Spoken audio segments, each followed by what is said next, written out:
Well, to put a wrap on May, which is Better Hearing Month, we have Doug Leonard in the studio with us from ASI, Audiological Services of Iowa. We thought we'd kind of end the month, Doug, on a very successful story about a gentleman who came in, very profound hearing loss, struggling with hearing aids he had gotten years ago from somebody else, and he was just at his wit's end. He didn't know what to do when he came into your door. He didn't, and it is a success story, but you kind of have to set it up because, again, he had really severe hearing loss, just struggled to hear almost even one-on-one in a quiet environment. And he was 89 years old, had had his hearing aids about 7 or 8 years, and he had told himself that he wasn't ever going to buy hearing aids again. You know, he was getting up there in age, and had bought several sets of hearing aids over the years, and just, you know, none of them were great or what he expected.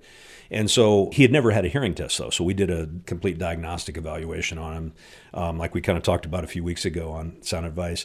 And my first recommendation for him was, let's not think about hearing aids. Let's go talk about a cochlear implant. You know, he was somebody who I thought would really benefit from having a cochlear implant surgery. He had actually set up an appointment with a surgeon over in Omaha to go have a consultation.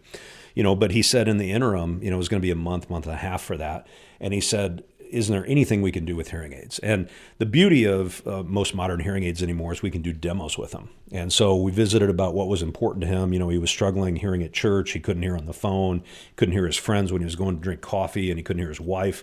And so what we did is we actually got him a more basic level of technology, and we coupled that with what's called an FM microphone. It's a remote microphone that can be used a lot of different ways. And so he went out and did a demo with that and came back in for his follow-up in a couple weeks, and it was doing great. It was amazing. He was able to hear his minister at church now. He was able to hear his friends when he went and drank coffee. He even had the microphone was able to pick up the sound from his television. So it streamed the TV audio into his hearing aids.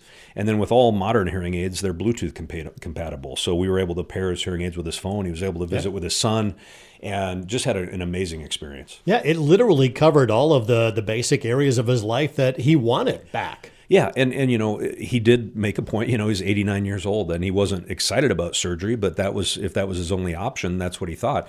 No one had ever visited with him before about the other possibilities, the other assistive devices that he could use. And, you know, this microphone just checked enough of the boxes off for him that he was incredibly satisfied and almost like a new person. Doug, it's Better Hearing Month. Great time for people to get their hearing screened. What's the phone number here, and how long does the process take? Yep, usually takes about 45 minutes to an hour, depending on the questions that the patient has and that we may have for them. And they can give us a call, and Carol, it's 792-5933. I tell you what, it would be one of the best half hours to 45 minutes that you spend to help out your communication. So give them a call, Audiological Services of Iowa, during Better Hearing Month.